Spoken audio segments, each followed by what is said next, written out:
Ikaduha, kanang mingon nga kapag dili mabasa, dili tuuhan, sila ra po'y naigo ana.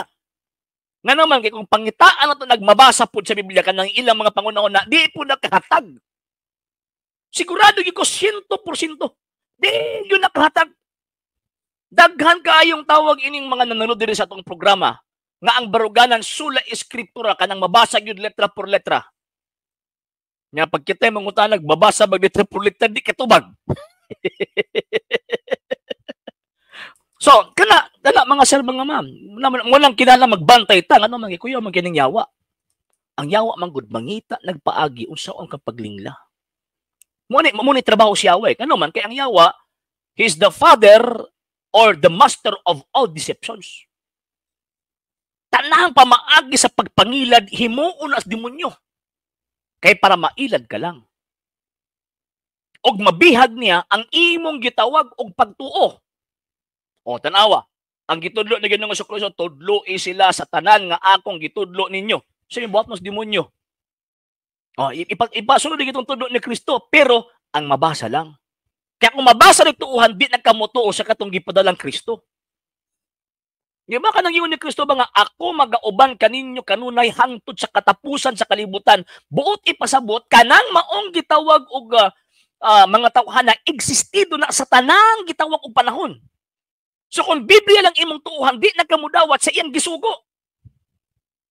So buti pasabot, ni-contract ka na sa pagtulunan sa tuang Ginoong Jesucristo. Kung ni-contract ka sa pagtulunan sa Ginoong Jesucristo, dili na mo yun nahuna ni Kristo. So therefore, ingon pang San Pablo, bisan gani kami o sa kaanghel magtudlo og magwali kanyo ebanghelyo nga lahi sa among giwali ipatunglo. Let him be anathema. O, tagaan ta mo kuan, tagaan ta mo og tawag ining kuan, tagaan ta mo og basis nga ang style sa yawa nga nang gamay lang kuan ba, gamay lang ligas ba. Gamay lang ligas. O, sa may nahitabo atong sa Genesis, di ba? Mabasa man na sa Genesis chapter 3. Nganingon ang tawag ining babae nga di ko mukaon ana. Gidili gali na sa Dios nga ipakaon sa mua. Kay mamatay mi, ingon ang yawa, di ka matay oy. Di ka matay. Kaon na kay na kay kinabuhi na kay tawo makabaton kag makabalo ka sa maayo og unsay gitawag og daotan. Ingon sa tawag anang babae nga di ko kay mamatay mi, ingon niya, dili oy. Di ba? Ingon si Kristo nga ako magauban kaninyo kanunay hangtod sa katapusan sa kalibutan. Ingon pud ang mga sulpot, dili oy, nawala man ang iglesia. Nabalik man pag-abot sa 1914, nabalik man pag-abot sa 1863, nabalik baliktad, di ba?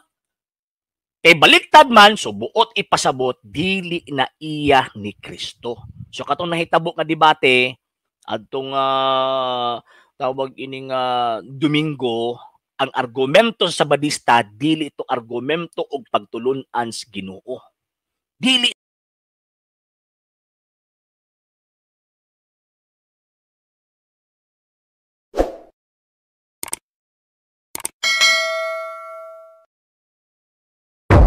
So yung state religion na yon, ayon po sa ating mga nabasa kanina, iyan po yung na-develop na naging Roman Catholic Church later. It's not about the name, but it's about the faith and practices, lalo na po na sila po ay kumikilala ng iisang tao, which is the Pope.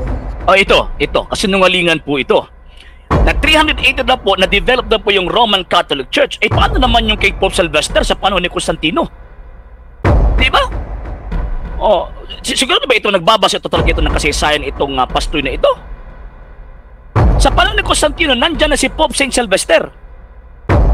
Siya po yung Santo Padre o Santo Papa sa panahon ng Council of Nicaea.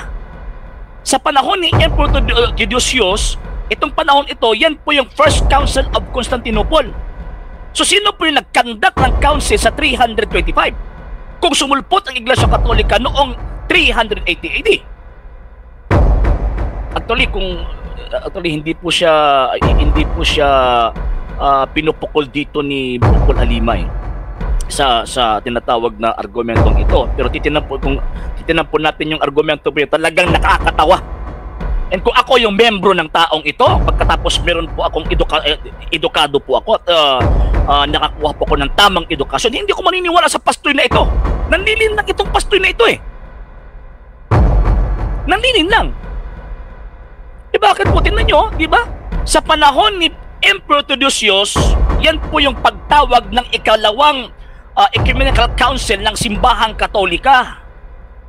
Yan po yung pag-define concerning sa divinity ng banal na espiritu at ng Santissima Trinidad. And at the time, gusto isettle ni Emperor Theodosius yung issue ng Simbahang Katolika about Arianism. Sino po yung Arianism? Isa po yung theological stand na ginawa ni Arius noong 325. At nagsinettle po yan ng Iglesia Katolika noong 325 sa First Council of Nicaea with St. Athanasius. Ngayon, kung sasabihin niya na sumulpot ang Iglesia Katolika 380, sino po yung nagpatawad ng cause sa 325? Sabi, actually, kung titignan po ito yung stand po niya, sabi niya na si Emperor Theodosius, siya daw po yung parang sinettle niya yung Arianism. So, sino po yung nag-combat ng Arianism before Emperor Theodosius? Kung wala pang Iglesia Katolika before 380. Diba? Talagang, ito mga taong ito, talagang magaganyan po yung utak po natin kapag makikinig po tayo sa mga itong klaseng taong ito. Masisira po yung utak natin. Bakit po? Kasi binabaltot po nila yung kasaysayan.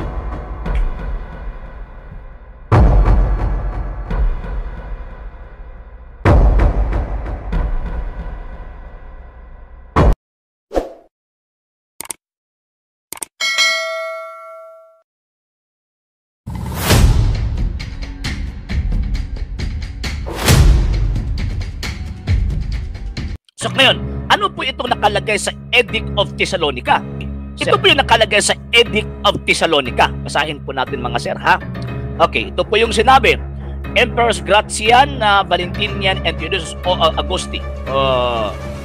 Sinabi dito, Edict to the people of Constantinople. It is our desire that all the various nations which are subject to our clemency and moderation should continue to profess that religion on which was delivered to the Romans by the divine apostle Peter. So bakit nilagay dito continue to profess? Bakit po? Kasi existido na itong pananampalatayang ito before Emperor Theodosius.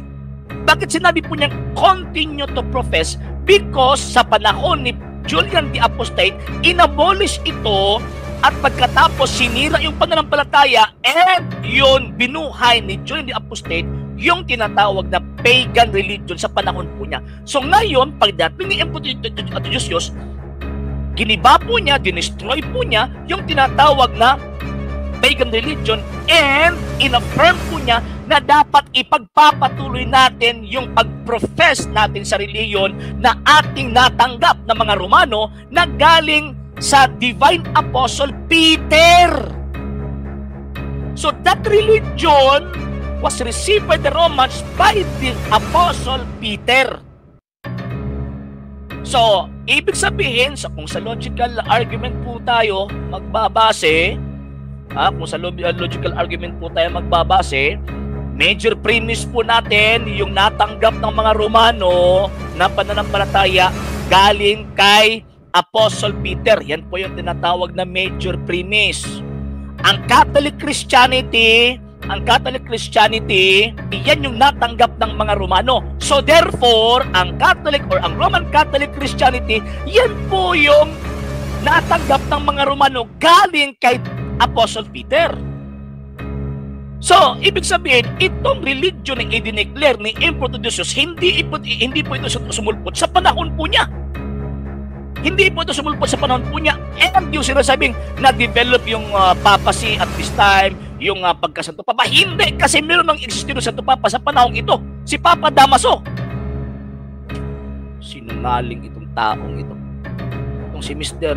Fuentes, talagang napakasinungaling. Itong taong ito, ang kaluluwa nitong taong ito, kasali mo yung mga membro po niya, siguradong mapupunta po sa dagat-dagatang apoy. Continue po natin. Iconoclasm, at iba pang mga doktrinang wala sa Biblia. Anong iconoclasm? Iconoclasm, it was only questioned in around the 787 AD sa panahon ng Second Council of the Nicaea. Sinungaling itong taong ito. Doctrine na wala sa Biblia. Kailan po ba itinuro ng mga apostol? Na dapat pag magtutulong ka ng doctrine, dapat mabasa sa Biblia talaga lahat. Hindi po eh.